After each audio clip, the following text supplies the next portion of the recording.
क्या आप भी कंपटीशन की तैयारी कर रहे हैं या फिर बीए बीकॉम बीएससी कर रहे हैं, तो हर चीज़ के लिए कामयाब क्वेश्चन होने वाले, क्योंकि मोस्ट इंपॉर्टेंट क्वेश्चन लेके आया हूँ जो कि आपके बीए बीएससी बीकॉम के लिए तो इंपॉर्टेंट है ही, सेम उसी के लिए लेके आया हूँ। लेकिन जो कंपटीशन कर रहे हैं वो भी इस क्वेश्चन को देखें। 30 क्वेश्चन है, मैं देखना चाहता हूँ आप 30 में से क्या 15 का जवाब भी सही दे सकते हो। अगर हाँ तो आप कमेंट करके बताना कि मैंने जवाब दिए, लेकिन ईमानदारी से, ठीक है। तो बिना समय को व्यर्थ करे हुए क्वेश्चनों को स्टार्ट करते हैं, ठीक है। आगरे का किला किसने बनवाया था? तो आगरे का किला किसने बनवाया था? बहुत से लोग के मन में शाहजहां होगा, लेकिन गलत जवाब है। लेकिन इसका सही जवाब आएगा अकबर। क्या आएगा? अकबर, ठीक है। आगरे का किला अकबर ने बनवाया था। 6x6 दृष्टि शक्ति बनाती है। क्या बनाती है?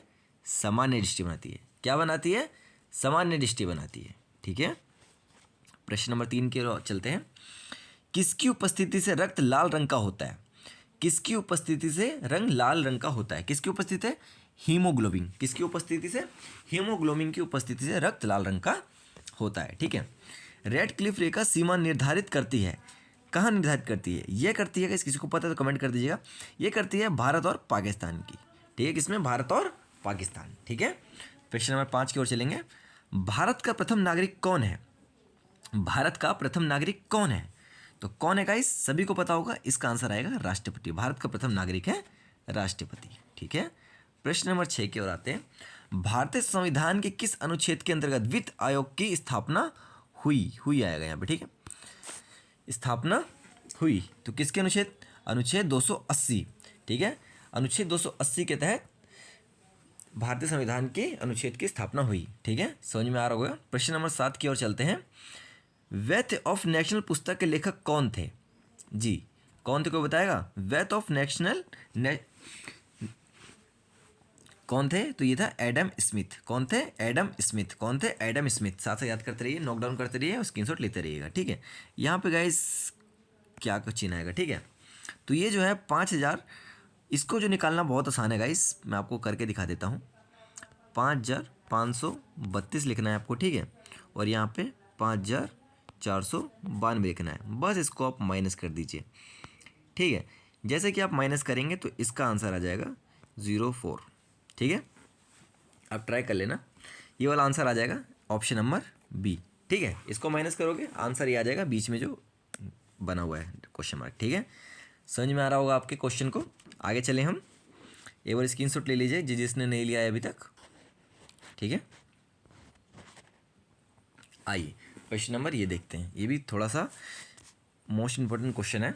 औसत 20, 30, 40, 55, 65। गाइस देखेंगे सभी ये चीज़ 5 से कट सकते हैं, येस एंड नो, हर चीज़ 5 से कट सकते हैं। तो इन सभी को सबसे पहले जोड़ दो। जोड़ने के बाद जो हमारा आंसर आया वो आया 210, और 210 को भाग 5 से कर दो। आप 5 से भाग करोगे तो इसका आंसर आ जाएगा 42, ठीक है। आप अपने कॉपी पे करके देख लेना, ठीक है। कॉपी पे करना गाइस, फ़ोन पे मत करना, ठीक है, नहीं तो पेपर में आप दिक्कत हो सकती है, ओके। निम्न श्रेणी में लुप्त संख्या, तो लुप्त संख्या गाइस यहाँ पे 66 नहीं आएगा, माफ़ कीजिएगा, 66 यहाँ पर आएगा, ठीक है। हमें यहाँ पर की लुप्त संख्या बतानी है, ठीक है। तो गाइज यहाँ पे लुप्त संख्या को पता करना है। सबसे पहले इसमें आ जाएगा इनका डिफरेंस पता करना है, ठीक है। इनका डिफरेंस पता करेंगे तो 6 से 5 में आएगा 5 का डिफरेंस। 11 से 18 का डिफरेंस करेंगे तो 7 का डिफरेंस आ जाएगा। 18 से 27 करेंगे तो 9 का डिफरेंस आ जाएगा। और 27 से 29 करेंगे तो 11 का डिफरेंस आ जाएगा। और 11 से यहाँ करेंगे तो यहाँ पे 13 का डिफरेंस आ जाएगा, ठीक है। तो 38 और 13 को जोड़ लेते हैं, ठीक है। 8 3 11, 3 और 1 4 और 1 5, यहाँ पे आ जाएगा 51, ठीक है। ये आ जाएगा ऑप्शन नंबर सी, ठीक है। समझ में आ गया होगा, नहीं आया तो वो कमेंट कर दीजिएगा, मैं दोबारा से एक बार क्लास ले लूँगा डिफरेंस वाली, जिससे कि आपको कोई परेशानी ना हो इस क्वेश्चन में, ठीक है। बहुत ही आसान क्वेश्चन है, सिर्फ डिफरेंस पता करना है ब्रो। बीच में जो है ना बस उन चीज़ों को देख लो और लास्ट में जो संख्या है उसको उससे जोड़ दो, बस हो गया। और जैसे कि आप 51 हो गए ना, 13 हो गए, तो 51 में 15 जोड़ गए तो 66 आ जाएगा, ठीक है। आइए प्रश्न नंबर 11 की ओर चलते हैं हम। भारतीय गेंडा कहाँ संरक्षित है? जी, कहाँ पे संरक्षित है ये है काजीरंगा नेशनल पार्क में। कहाँ है? काजीरंगा नेशनल पार्क में, ठीक है। स्क्रीनशॉट ले लीजिएगा। आइए प्रश्न नंबर 12 की ओर चलें। केंद्रीय एकमात्र प्रयोगशाला कहाँ स्थित है? तो कहाँ स्थित है ये नागपुर में स्थित है। कहाँ स्थित है ये? नागपुर में स्थित है, ठीक है, याद करते रहिए। थायराइड से निकलने वाला हार्मोन है, तो क्या है थायराइड से निकलने वाला? ये है ऑप्शन नंबर बी, थायरॉक्सिन। क्या है?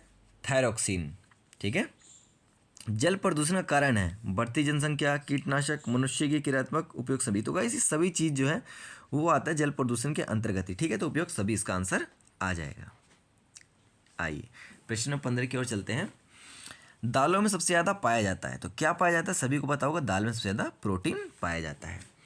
अंडर 4761 का मान, तो 461 का मान आप सबकी गुणा कर लेना, 69 की गुणा 69 में करके देख लेना आप। ठीक है, तो आंसर आपका आ जाएगा। ठीक है, बाकी पेपर में आपको सभी का गुणा करके देखना पड़ेगा किसका मान है। अगर आपको याद नहीं, वैसे तो कुछ कुछ मान आप याद करके जाइएगा, लेकिन आप इस टाइप से निकाल सकते हैं। ठीक है, तो आप इसकी गुणा उसमें करोगे तो आंसर आ जाएगा इसका निकालने के लिए, अंडर रूट निकालने के लिए। ठीक है, समझ गए होंगे आप। और सबको गुणा करते रहिएगा जब तक आंसर ना आ जाए। पेपर की बात कर रहा हूँ मैं। ठीक है, आइए यहाँ पर चलेंगे कि राम ने 820वें में से 574 अंक प्राप्त किए, उसके प्रतिशत। भाई प्रतिशत जहाँ भी आता है आपको पता है, तो 100 से गुणा करते हैं। ठीक है, आपको पता है ना, प्रतिशत 100 से निकलता है। तो इसमें कैसे आएंगे? पहले छोटी संख्या क्या है हमारी? 574 भाग 820 गुणा 100। ठीक है, इस टाइप से आ जाएगा आपका।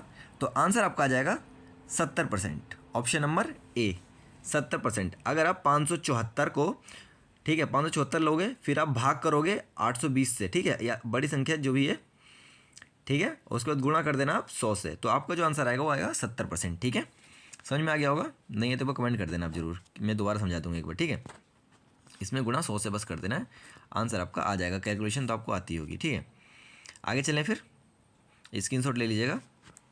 आइए इस वाले क्वेश्चन को एक बार देख लेते हैं। इसमें तो कुछ भी नहीं है।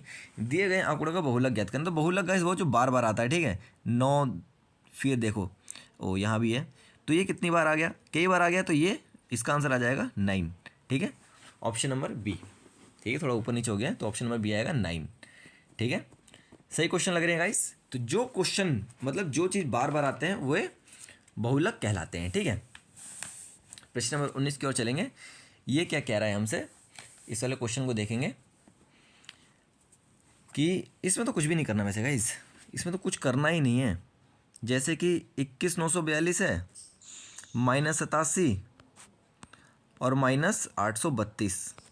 ठीक है, इन सभी को इसमें से बस माइनस करते रहना आप, जो जो माइनस आएगा। ठीक है, तो आपको जो माइनस आ जाएगा वो आ जाएगा 3, 2, 0, 1, 2। तो इसका आंसर आ जाएगा ये वाला, ऑप्शन नंबर ए। ठीक है, आपको पहले एक एक माइनस करना, इसमें से माइनस जो बचा फिर उसमें से ये माइनस कर देना। ठीक है, तो जैसे ही आप इसको आंसर करोगे तो आंसर आपका आ जाएगा आपके सामने। ठीक है, एक पंक्ति में अनीता का क्रमांक दोनों ओर से 5वां है, तो पंक्ति में कितनी लड़कियां हैं? तो गाइस 5वां पंक्ति है, दोनों से 5 है, तो मतलब 10 संख्या होगी। ठीक है, 5 + 5 = 10, लेकिन पंक्तियों के बीच में निकालने के लिए हमें एक माइनस करना पड़ता है। ठीक है, जिसका आंसर आ जाएगा 9। किसी भी क्वेश्चन में एक माइनस करते हैं और एक में प्लस करते हैं, ये माइनस वाला है। ठीक है, बीच का निकालना है, इसलिए इसका आंसर आ जाएगा 9। ठीक है, ये भी आप समझ गए होंगे। आगे चलें, प्रश्न नंबर 21 की ओर। भारत में श्वेत क्रांति के जनक कौन थे? तो भारत में श्वेत क्रांति के जनक कौन थे? डॉक्टर वर्गीज कुरियन। ठीक है, प्रश्न नंबर 22। वर्ष 1969 में कितने वाणिज्यिक व्यक्तियों का राष्ट्रीयकरण किया गया था? कितनों को किया गया था गाइस, किसी को पता है? 14 का किया गया था। ठीक है, आइए प्रश्न नंबर 23 के। प्रधानमंत्री जन धन योजना किस वर्ष प्रारंभ हुई? तो कब हुई थी? 2014 में शुरुआत हुई थी। टाटा आयरन एवं स्टील कंपनी TSSO कहाँ पर स्थित? तो ये है जमशेदपुर। जमशेदपुर टाटा में ही है, टाटा को जमशेदपुर कहते हैं। ठीक है, इतना तो पता ही होगा आपको। आगे चलते हैं। वस्तु एवं सेवा कर GST है, तो क्या है ये? प्रत्यक्ष है, अप्रत्यक्ष है, दोनों है, ये इसमें कोई भी नहीं है। क्या किसी को पता है इसका आंसर इस टाइप का? तो ये जो आएगा इसका आएगा अप्रत्यक्ष कर। कैसा है? वस्तु एक अप्रत्यक्ष कर है। आइए, चाणक्य का नाम क्या था? तो इनका नाम था विष्णुगुप्त। क्या था? विष्णुगुप्त नाम था। ठीक है, आपने नाम सुना होगा। आइए प्रश्न नंबर 25 की ओर।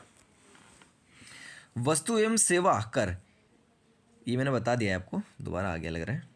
ठीक है, स्क्रीनशॉट ले लीजिएगा। प्रश्न नंबर 27 की ओर चलते हैं। भारत के मुख्य न्यायाधीश 2019 में कौन थे? 2019 में कौन थे? तो कौन थे? शरद अन्वित बोबड़े। ठीक है। प्रश्न नंबर 28, निम्न में से तुलसीदास की रचना नहीं है। तो गीत गोविंद तुलसीदास की रचना नहीं है। ठीक है, प्रश्न नंबर 28 करवा दिए। सेकंड लास्ट क्वेश्चन आ चुके हैं हम। महाकुंभ लगने का अंतराल है, तो क्या है? 12 वर्ष। और इससे पहले वाला जो कुंभ लगा था वो 12 गुणा 12 144। ठीक है, 144 वर्ष बाद लगा था, तो वो पूर्ण महाकुंभ हो गया। ठीक है, और 144 का मैंने इसलिए बताया क्योंकि 12 गुणा 12 में अगर 144, जैसे कि अगर 144 आता है अंडर रूट में, तो इसका जो आंसर आएगा वो आएगा 12। ठीक है, कितना समझदार हो गए आप। कथकली नृत्य है, तो कहाँ का नृत्य है? केरल का। तो गाइस क्वेश्चन अच्छे लगे हो तो गाइस वीडियो को लाइक कर दीजिएगा, चैनल को सब्सक्राइब कर दीजिएगा। मिलते हैं नेक्स्ट वीडियो में और भी इंटरेस्टिंग क्वेश्चन के साथ। तो थैंक्स फॉर वॉचिंग, नमस्कार।